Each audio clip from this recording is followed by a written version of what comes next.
faashinii jedhanii micciiramummaadhaan warra daban malee yookaan dibamanii yoo maraatummaadhaan sammuu dhaban malee hundumtuu uffatee deema nama keessa yoo waan dhabe namni uffannaan dhabu. Mucaanuu mana keessaa qullaasaa gad baanaan qorra sirkutaaf qommooddaan adabu. Qullaa deemuu baqaaf qoonqoo isaatti hir'isee dhabus liqeeffatee bitata of jibbaatee kan liqii deebisuuf abdii tokko hin qabne garaa laaffifatee kan qabu gaafatee uffata jalaan baatee kan uffannaa malee qullaa isaa deemu meeqamtu jiraate bareedee miidhagee toora namaa seena waan qabu diratee waanuma fokkisaa ammuma miidhagsee nama hawwachiisa. Hiyyeessaaf sooressa tarree tokko dhaabee walii wallaalchisa. Dhala namaa hundaaf qullaa isaanii dhoksa hin qabu haxxummaa. Deegaadhaaf badhaadhaa tarree tokko dhaabee kennaaf walqixxummaa. Dhibeedhaan qabamee akka numaan taaneef fayyaa qaamaa eega. Waansaa kunillee akka inni hin dhokanne nama hundumaa beeka. Aadaa biyya tokkoo sirriitti mul'isee hordee dhaabachiisa. Hawaasa keessatti walqixxummaa labsee safuu kabachiisa. Uffannaa masaatiin akka qeesii ta'e adda baafnee beekna. Uffannaa masaatiin akka sheekii ta'e adda baasnee beekna. Uffannaa masaatiin barataa barsiisaa adda baafnee beekna. Uffannaa masaatiin yakkamaa poolisii adda baasnee beekna.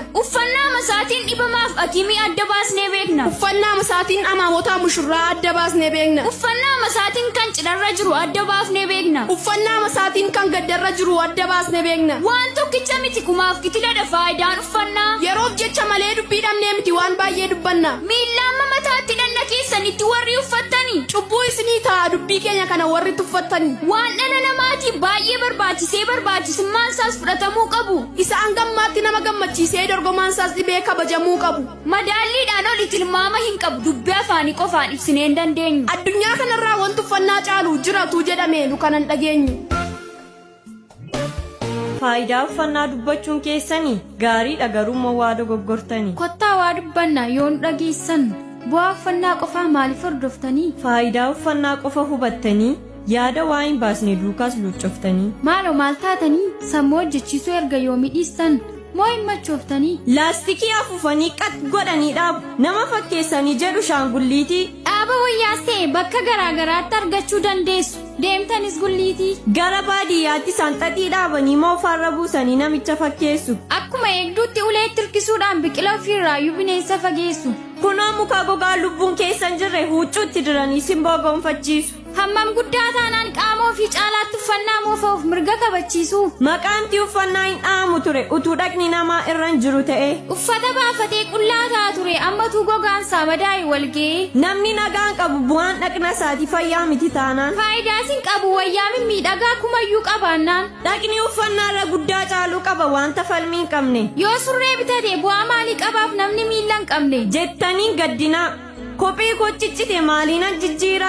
Isinirra kan gaddamuuf kan miilirraa citee lafa ciisu jira. Yaa gowwummaa nama.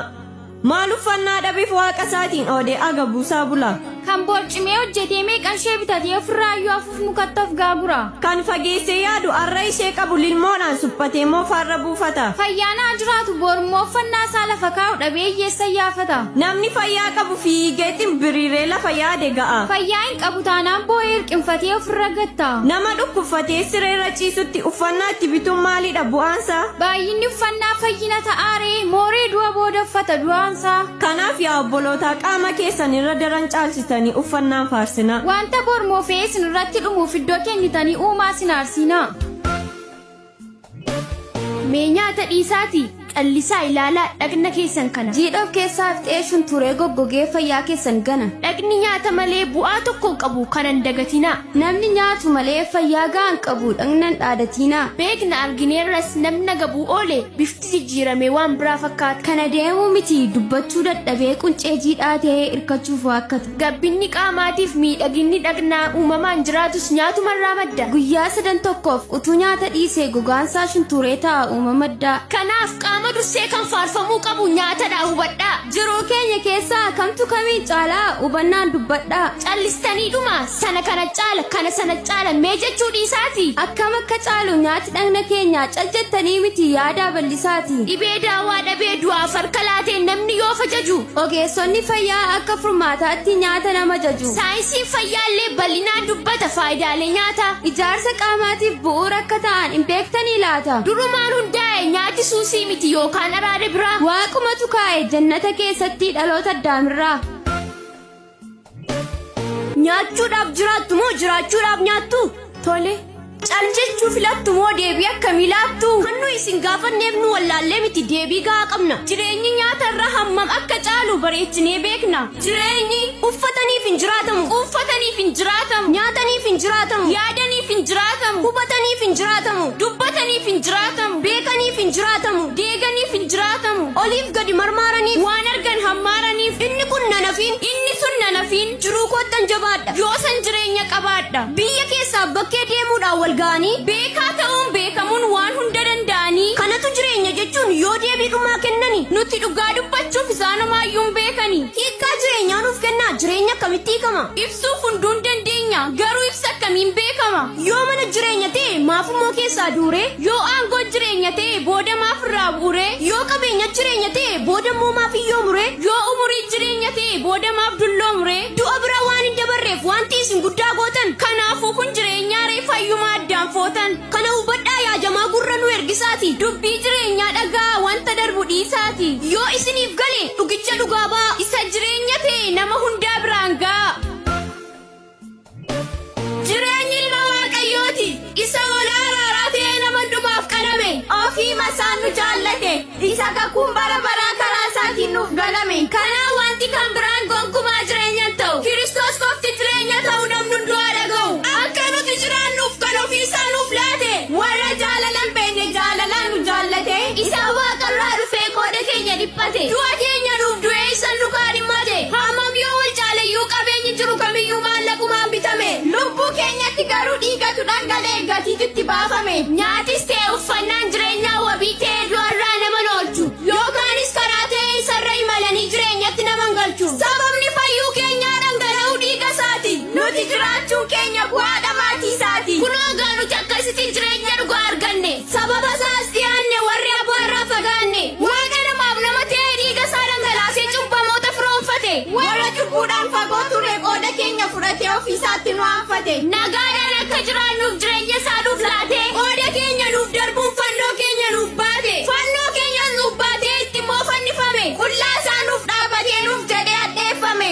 Lubbuu keenyaaf lubbuu laatee du'a lubbuu nu oolfate, si'ool keessaa nu baafatee cubbuu jalaa nu oolfate. Akkas kunoo jireenyi kan bara baraan jiraatamu, miti kan yeroo fadeeffamee takka turee dagatamu. Warra cubbuun dararamnee gaaddiduu du'aa jala daaddisnu, tolootatti lakkaa'amnee mutuma sagadisiisnu, wanta seeraan nurraa barbaadu isa nutti toliisana, fannoo irratti cinqaarsuudhaan nuuf laate jireenya kana. Inni ofiisaatii qulqulluudha, isa mudaa tokkollee hin qabne, isa ofiisaa nuuf laateedha nuti akka jireenya hin namne. Hoolaa araaraa nuuf ta'e isa nuuf abbaa walitti araarse, waanjoo nurraa lafa kaa'e golgaa cubbuu tarsaase, dhagaa mataa golee qajeelchu, kan tooratti nama galchu, nuuf cubbamaa ta'e malee inni luba lubootaati.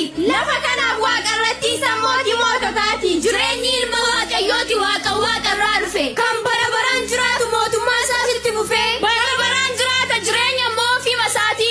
Gonkumaa biraan ga'amu barri jireenya isaati.